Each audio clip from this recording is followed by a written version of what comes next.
ሰይጣን ያንተን ነፍስ ማበላሸት ሲፈልግ ካህናት እንድትጠላ በማድረግ ነው የሚጀምረው።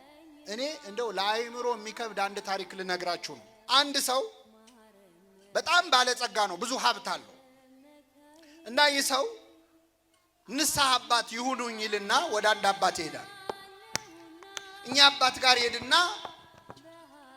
የንስሐ አባት ሁኑኝ ይላቸዋል። እሺ ይሉታል። በአጋጣሚ እኚህ ካህን ፍቅረ ነዋይ ያለባቸው ወይም የገንዘብ ፍቅር ያለባቸው ነበሩ እና መቼስ ካህን ሆኖ የገንዘብ ፍቅር ያለበት ሊኖር ይችላል አይችልም? ይችላል። ከመጀመሪያዎቹ ካህናት ከ12 ሐዋርያት መካከል ጌታውን አሳልፎ የሸጠው ይሁዳ ምን ስለሚወድ ነበረ? ገንዘብ ስለሚወድ፣ ሌባ ስለነበረ ነው ይላል ዮሐንስ ወንጌል። በጣም ይገርማል። እኔ በእውነት ይሁዳ ሌባ ነበረ። ክርስቶስ ይሁዳ ሌባ መሆኑን ያውቃል አያውቅ? እያወቀ ለምን ገንዘብ ያዥ ያደረገው?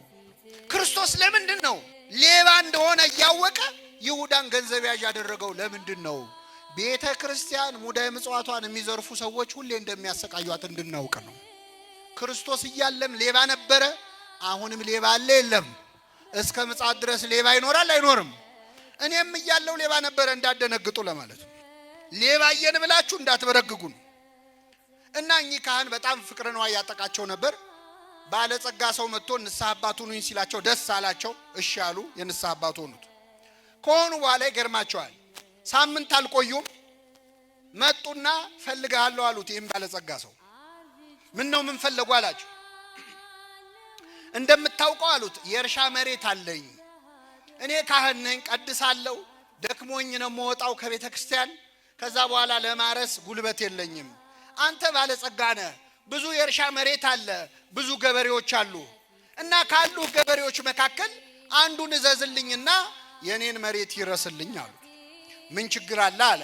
ለካህን መሬት ማሳረስ ትልቅ ነገር ነው አይደለም? መጽሐፍ ቅዱስ ላይ እኮ ቤት ገዝቶ የሰጠ ሰው አለ፣ ሚካ የተባለ ሰው።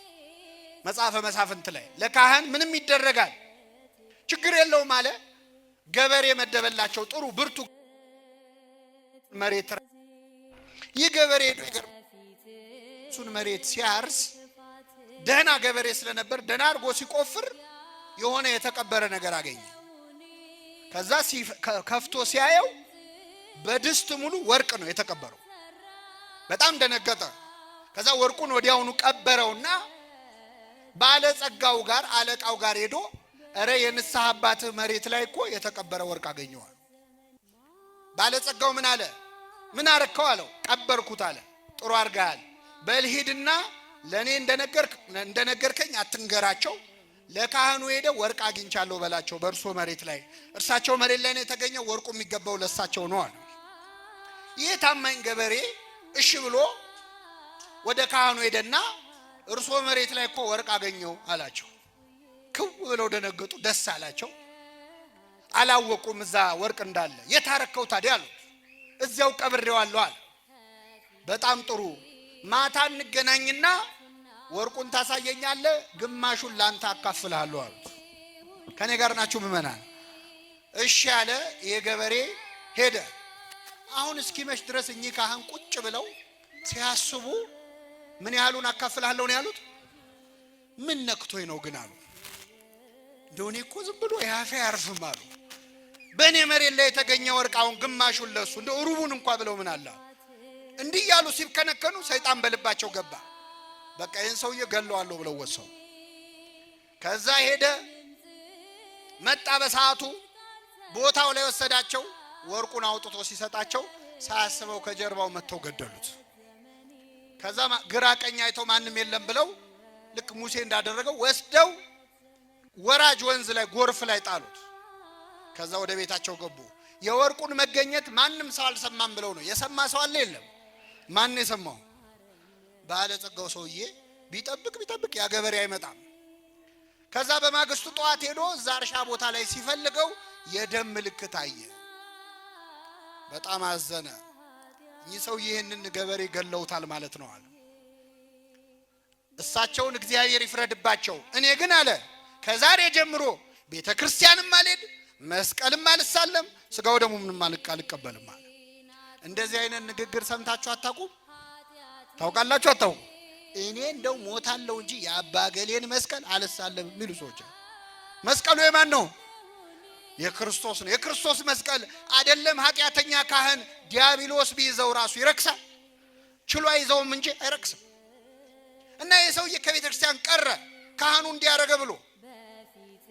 በኋላ ቅን ሰው ስለነበር እግዚአብሔር ህልም አሳየው። ምንድነው ያሳየው? ሌሊት ተኝቶ በህልሙ እልም ባለ ጭው ባለ በረሃ ላይ ብቻውን ሲሄድ ያያል።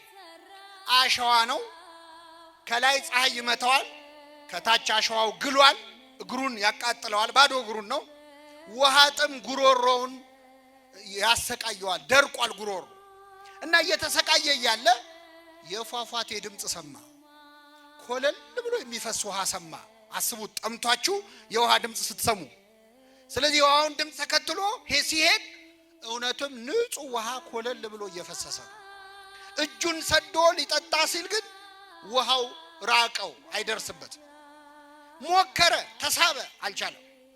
በኋላ አንድ ሰውዬ መጥቶ በንጹህ የወርቅ ጽዋ፣ ንጹህ በሆነ የወርቅ ጽዋ ከዛ ውሃ ቀርቶ እንካጠጣ ነው።